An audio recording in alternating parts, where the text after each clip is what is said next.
Здравейте, момичета! Сега ще ви покажа какви гривнички изработих днес. Това са 3 отделни поръчки, като в едната има 2 гривнички и ще пътуват за Германия. Започвам с тях.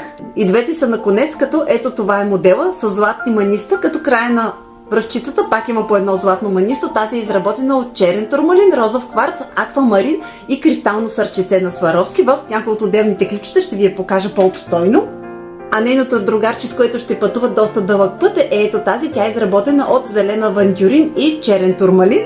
Втората гривничка е от модел Рея Зодиак, показвам ви го на екран, като тук в момента комбинацията е с тъмно син сапфир. Не знам дали се вижда добре на екрана, малко ми се размазват, но ето тези 5 камъчета са тъмно синия сапфир, а третия модел е гривна по поръчка. Тя е изработена за сестрата на една моя клиентка, като искаше да е с сребърен обков.